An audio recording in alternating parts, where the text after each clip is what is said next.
जी अस्सलाम वालेकुम, क्या हाल है? सब लोग खैरियत से हैं। आज सुप्रीम कोर्ट ऑफ पाकिस्तान में पाकिस्तान तहरीक इंसाफ के बल्ले के निशान पे एक समाअत हुई जिसे पूरे पाकिस्तान ने देखा। लाइव समाअत थी, लिहाजा उसमें हामिद खान साहब ने क्या कहा, मखदूम अली खान साहब ने क्या कहा, अकबर एस बाबर साहब के वकील ने क्या कहा और नौरीन साहबा के साथ क्या हुआ और चीफ जस्टिस ऑफ पाकिस्तान क्या कहते रहे, बाकी जो उनके दो मुअज़्ज़ज़ साथी जज थे उन्होंने क्या कहा, पूरे पाकिस्तान ने उसको सुना।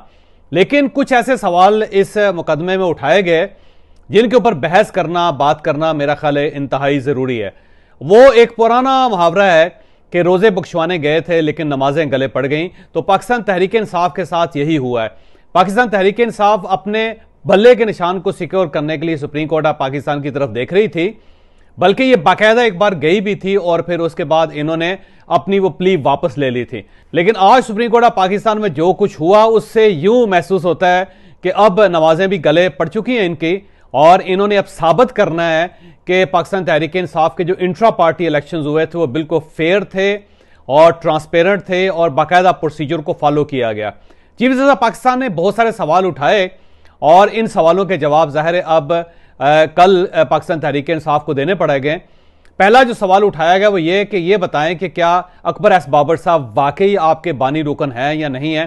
तो हामिद खान साहब ने तस्लीम किया कि ये वाकई हमारे बानी रुकन हैं, लेकिन इन्हें पार्टी से फारिग कर दिया गया था। तो फिर अकबर एस बाबर साहब से कहा गया कि आप अपनी जो बानी रुकनीत है उसका सबूत लेकर आएं और साथ ही हामिद खान साहब से कहा कि जब आपने इनको निकाला तो उसका सबूत भी आप कल लेकर आएं। तो अब हामिद खान साहब ने वो सबूत लेकर आना है और अकबर एस बाबर साहब ने यह साबित करना है कि वो वाकई इस पार्टी के बानी रुकन हैं। यहां पे जो दूसरे मुअज़्ज़ज़ जज हैं मोहम्मद अली मजहर साहब, उन्होंने एक सवाल उठाया कि बानी रुकन जो है क्या उन्हें पार्टी से फारिग किया जा सकता है। तो जाहिर है इसका सवाल जो इस टाइप का है कि इसका जवाब तो कोई पाकिस्तान तहरीक इंसाफ के पास नहीं होगा, क्योंकि जो बानी है उसको रिमूव नहीं किया जा सकता। मसलन पाकिस्तान जो कायदे-ए-आज़म मोहम्मद अली जिन्ना और उनके साथियों ने बनाया था।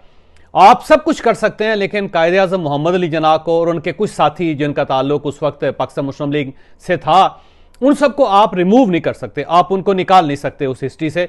वो बानी रुकन रहेंगे, पार्टी चलती रहेगी, पार्टी बंद होती रहेगी, पार्टी में नए लोग आते रहेंगे, पार्टी में से कुछ लोग पुराने निकलते रहेंगे, लेकिन जो बानी रुकन होते हैं उनको पार्टी रिमूव नहीं कर सकती क्योंकि उन्होंने बुनियाद रखी होती पार्टी की। तो बुनियाद रखने वाले लोगों को आप कैसे बाहर निकाल सकते हैं? तो एक सवाल आज मुअज़्ज़ज़ जज साहब ने यह उठाया और इसका जवाब जाहिर है कल हामिद खान साहब ने देना है। अब सवाल यह है कि अगर आप बानी रुकन को निकाल सकते हैं, फर्ज करें कि आप निकाल सकते हैं, अगर हामिद खान साहब ये कहते हैं कि जी हम बानी रुकन को निकाल सकते हैं, हमारे पास ये मैंडेट है, तो फिर अगला सवाल यह होगा कि इमरान खान साहब भी बानी रुकन है। फिर इसका मतलब यह हुआ कि उनको भी कोई शख्स निकाल सकता है, उनको भी पार्टी से कोई शख्स फारिग कर सकता है। तो इस सवाल का जवाब जाहिर है मेरा नहीं ख्याल कि हामिद खान साहब के पास होगा, क्योंकि अगर अकबर एस बाबर साहब को निकाला जा सकता है तो फिर जाहिर है इमरान खान साहब को भी निकाला जा सकता है, और जब इमरान खान साहब को भी निकाला जा सकता है तो फिर पार्टी अक्सरियत राय से अपने बानी कायद को फारिग कर सकती है। तो अब अगर आप फारिग कर सकते हैं बानी अरकान को तो फिर इमरान खान साहब की अपनी सीट जो है वो मशकूक हो जाएगी। और अगर आप ये कहते हैं कि जी नहीं हम बानी अरकान को नहीं निकाल सकते तो फिर आपको अकबर एस बाबर साहब को भी आपको फौरी तौर पर कबूल करना पड़ेगा। फिर आप ये नहीं कह सकते कि जी बाबर साहब को हमने फारिग कर दिया था। एक चीज। दूसरा, चीफ जस्टिस ऑफ पाकिस्तान ने ये पूछा कि ये बताइए कि आपका जो प्रोसीजर था इसका इलेक्शन का, क्या वो उसे बाकायदा आपने फॉलो किया? इसके ऊपर भी जाहिर जवाब देना है। हामिद खान साहब ने कहा जी कि हमने उसको फॉलो किया, लेकिन उसके अंदर कई ऐसे सवाल ज़िम्नी उठाए गए जो जाहिर है हामिद खान साहब कल आएंगे तो पूरी डिटेल के साथ जवाब देंगे। जो पहला सवाल पूछा गया वो ये था कि ये बताएं कि क्या आपने नॉमिनेशन पेपर्स जारी किए थे? हामिद खान साहब ने कहा किए, लेकिन जाहिर अब वो प्रूफ लेकर आएंगे। और जो अगला सवाल उनसे ये किया गया क्या ये बताइए कि तमाम जो उम्मीदवार थे आपके वो बिला मुकाबला जीते? इसका जवाब यह दिया गया कि जी हाँ सब लोग बिला मुकाबला हुए। तो उसके बाद चीफ जस्टिस ऑफ पाकिस्तान ने कहा कि ये कैसी पार्टी है, क्या इसके अंदर डिक्टेटरशिप है? क्योंकि सिर्फ डिक्टेटरशिप में ही ऐसा होता है कि आपके मुकाबले में कोई खड़ा नहीं होता। अगर आप नई एक जमहूरी पार्टी बनाई है तो उस जमहूरी पार्टी के अंदर फिर फेयर इलेक्शन होने चाहिए, फिर तो ये फेयर इलेक्शन नहीं है। और उसके बाद फिर यह भी सवाल किया गया कि आपने एक नेशनल लेवल की पार्टी का एक नेशनल इलेक्शन था वो आपने पेशावर के एक छोटे से मजाफात में क्यों किया? उसका जवाब हामिद खान साहब की तरफ से यह आया कि वहां पर हमें सिक्योरिटी प्रोवाइड की गई थी अब अगला सवाल यह भी है कि क्या आपने दूसरे सूबों से सिक्योरिटी मांगी थी? क्या आपने पंजाब से मांगी? क्या आपने वफाक से मांगी? क्या आपने बलूचिस्तान से मांगी? क्या आपने सिंध से मांगी? और अगर आपको वहां सिक्योरिटी नहीं मिली और खैबर पख्तूनख्वा से आपको सिक्योरिटी मिल गई, तो फिर तो आप ये कह सकते हैं कि जी हमने इलेक्शन यहां पे इसलिए करवाया क्योंकि यहां पे हमें सिक्योरिटी फराहम की गई थी। लेकिन अगर आपने किसी और सूबे से बात नहीं की, आपने वफाक से भी बात नहीं की, तो फिर तो ये सवाल बनता है कि आपने फिर सिर्फ पेशावर का इंतखाब क्यों किया। और एक और सवाल जो चीफ जस्टिस ऑफ पाकिस्तान ने उठाया वो ये भी था कि एक फोरम शॉपिंग होती है, फोरम शॉपिंग मैं दोबारा कह रहा हूं होती है कि उसमें अगर आपको एक फोरम से आपको फायदा नहीं हुआ तो आप फौरी तौर पर दूसरे फोरम पे चले गए। आप सुप्रीम कोर्ट ऑफ पाकिस्तान के पास आए, आपको अगर वहां से रिलीफ नहीं मिला तो आप फौरी तौर पर पंजाब चले गए और वहां पे आपने लाहौर हाई कोर्ट में आपने मुकदमा दर्ज कर दिया। वहां से अगर आपको रिलीफ नहीं मिला तो आप फौरी तौर पे पेशावर हाई कोर्ट चले गए, वहां से आपने रिलीफ ले लिया। तो पार्टी फोरम शॉपिंग करती हुई नजर आ रही है कि एक फोरम से दूसरे, दूसरे फोरम से तीसरे फोरम की तरफ दौड़ रही है। इसका क्या जवाब है? तो ये जवाब भी जाहिर है अब हामिद खान साहब को देना पड़ेगा कि आखिर सिर्फ पेशावर हाई कोर्ट क्यों। और इसके साथ साथ जो अगला सवाल चीफ जस्टिस ऑफ पाकिस्तान ने पूछा वो इलेक्शन कमीशन से पूछा कि ये बताएं कि आपने सिर्फ इस पार्टी के लिए दूरबीन लगाई हुई है या फिर सब पार्टीज के साथ एक सलूक किया जा रहा है। तो उसमें फिर इलेक्शन कमीशन के जो वकील हैं मखदूम अली खान साहब, उन्होंने बताया कि नहीं, सब पार्टियों के लिए एक ही किस्म का पैरामीटर है, बल्कि इलेक्शन कमीशन ने आज भी 13 के करीब पार्टियां जो है उनके इलेक्शंस को कालादम करार दिया है। तो ये हमारा एक प्रोसीजर है और उस प्रोसीजर के मुताबिक हम चल रहे हैं।